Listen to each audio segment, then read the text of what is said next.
Seed के लिए कभी कोई बुरी चीज़ नहीं boss. I mean he is hard working actor, उससे कोई कंप्लेंट नहीं है। लेकिन भाई आपको ये पता नहीं होगा, अब ये बताना ज़रूरी है कि करण जौहर ने एक्चुअली रियलिटी ये थी कि करण जौहर ने शैतान को भी बहुत अच्छी तरीके से अफेक्ट करने की कोशिश की थी।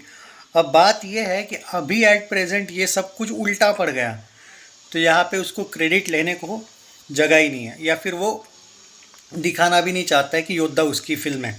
मैं आपको एक सिंपल सा एग्जांपल देता हूँ। मुझे याद है जब OMG 2 और ये गदर 2 आई थी, उससे 15 दिन पहले इसने रॉकी रानी के प्रेम कहानी लाई, करेक्ट है।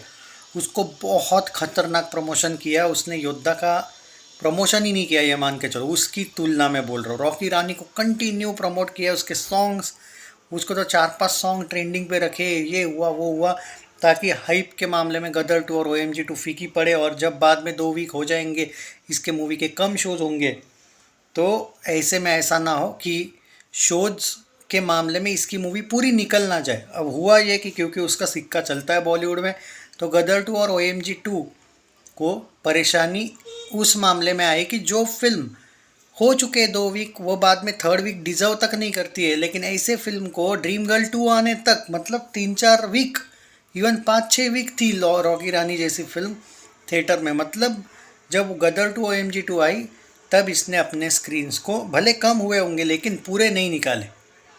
भले वो मूवी, मैंने आपको उस टाइम पे वीडियोस बना के बताए थे कि भाई रॉकी रानी के शोज पूरे खाली जा रहे, फिर भी भाई बंदे ने निकाली नहीं, ना ही थिएटर ओनर्स ने निकालने की कोशिश की। समझ जाओ कि क्यों। मतलब अगर खुले शोज, जो आपकी खाली शोज है, उनके अगर आपको मिल जाए तो बाकी आप समझदार हो। तो ऐसा उसका चल रहा था, वो थोड़ा सा कॉरपोरेट। अब आते हैं भाई मेन चीज़ पे। हुआ ये था, योद्धा पहले एक्चुअली इसका जो रिलीज डेट था योद्धा का सही था, कोई बुरा नहीं था। पर बाद में शैतान का अनाउंसमेंट दिसंबर में हुआ, बाद में इसने बोल दिया योद्धा आएगी 15 मार्च को। आई थिंक पहले ही उसने डिक्लेयर किया, क्योंकि उसको पता था कि अजय देवगन की कोई भी फिल्म आती है तो वो महाशिवरात्रि के वक्त तो आती ही है। मार्च में उसका एक स्टाइल है कि आती है, तो उसको पता था कि ये फिल्म कहीं ना कहीं इससे क्लिक हो ही जाएगी। तो वो उसने जानबूझ के वो सिर्फ महाशिवरात्रि के दिन नहीं लाई, उसने 1 वीक लेट लाई, क्योंकि उसको अंदाज़ा तो था कि अजय की फिल्म पे असर हमको करना है। उसे इशू ये हुआ उसका कि उसे एक्सपेक्टेशन ये नहीं थी जो अजय की फिल्म ने काम कर दिया ना 1 ही वीक में।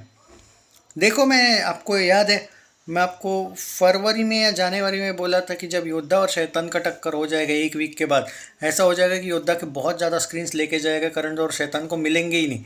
क्योंकि यही प्लान था करण जौहर का कि पहले वीक में योद्धा करेगी हार्डली 40-50, सॉरी, शैतान करेगी हार्डली 40-50 करोड़, लाइफ टाइम 70-80 पे फिनिश हो जाएगी। उसमें योद्धा को मैं बाद में सेकेंड वीक में, शैतान का जो हाइप है, क्योंकि लोगों, उसको क्या लगा था शैतान को लोगों की तरफ से डिसअपॉइंटमेंट मिलेगी तो पूरी फिल्म, पूरे लोग मेरे इस पे अट्रैक्ट हो जाएंगे। अब इसमें इसका इशू क्या हुआ कि योद्धा का जो स्टोरी था, वैसे देखा जाए वो हाईजैक हो, टेरर अटैक टाइप का, वो लगभग फाइटर अगर और ऑपरेशन वैलेंटाइन, ये जो 2 फिल्में नहीं आती ना, तो करण जौहर का सब कुछ सही प्लान एकदम एग्जीक्यूट हो जाता।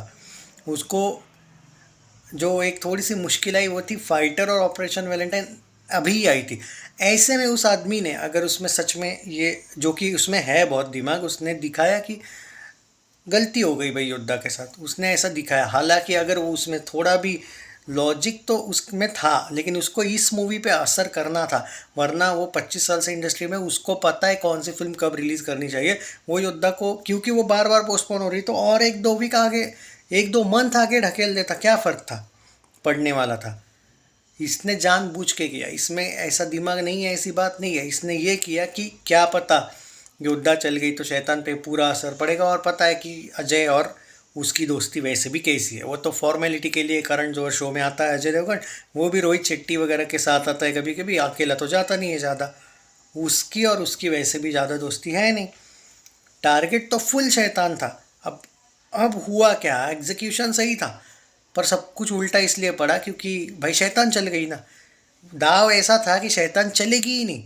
उसका जो प्लानिंग था उस अकॉर्डिंग जो ये था कि उसे लगा था शैतान नहीं चलेगी, वो भी रीमेक है, तो फिर ऐसे में योद्धा राज करेगी और मैं कैप्चर कर लूँगा बाकी सारी स्क्रीन्स। तो यहाँ पे ये उल्टा हो गया कि अब योद्धा के स्क्रीन्स मिल रहे हैं कल से शैतान को। तो यहाँ पे अब सीड का मैं इसलिए नाम नहीं ले रहा हूँ क्योंकि सीड के अजय के साथ अच्छे संबंध है। थैंक गॉड मूवी की है दोनों ने। अभी वो पुलिस फोर्स आया था, Indian police force, Rohit Shetty वाला, क्या पता सीड आगे सिंगम विंगम कॉप यूनिवर्स में उसका वो कनेक्ट कर लेंगे बराबर उसको। तो उसकी अजय से अच्छी दोस्ती हमेशा ही है।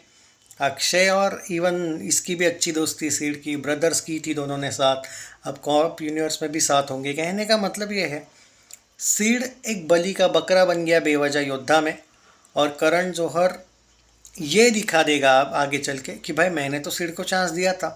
अब सीड की मूवी चली नहीं तो मैं क्या करूं, मैंने तो अच्छे खासे स्क्रीन्स दिए थे।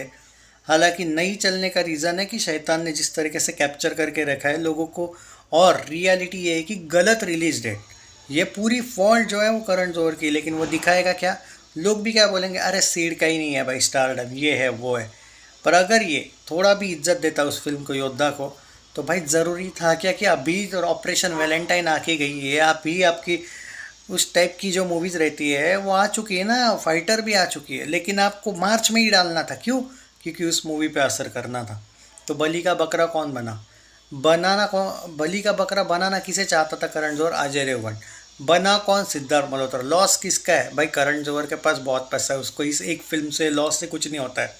25 साल से इंडस्ट्री को लूटता है भाई, तो एक छोटा सा उसके लिए ये जो फिल्म का बजट है ना आपके खीसे में, जो 500 का नोट होता है ना, 500 भी बड़ा रहता है भाई हमारे लिए, एक नॉर्मल फैमिली के लिए 500 भी अगर घूम गए तो हम फट जाता है भाई। तो उसके लिए वो भी कुछ नहीं है भाई। तो उसके लिए एक फिल्म 65 करोड़ कुछ नहीं, उसके लिए डूब गए तो डूब गए, फ़र्क नहीं पड़ता है। OTT पे कर लेगा वो रिकवरी, पर थिएटरिकल फ्लॉप किसको मिला, सीड को। मतलब फ्लॉप इन द सेंस अब 2-3 दिन में शायद मिल जाएगा, एक वीक में मिल जाएगा। नाम किसका गया, सीड का। प्लान किसका था, करण जौहर का। गेम किसका करना चाहता था, अजय देवगन का। वैसे तो करण का ही गेम हुआ है, पर दिखेगा किसका हुआ है, सिद्धार्थ का। क्योंकि लॉस किसका हुआ, सीड को हुआ। फ़ायदा तो भाई अजय को हो ही गया, थैंक्स टू फैन फॉलोइंग। तो ये है भाई पूरा एंगल करण जौहर का। आपका क्या कहना है इसके बारे में ज़रूर बताइए। पर प्लान तो भाई बुरा था इसका शैतान को फ्लॉप करने का।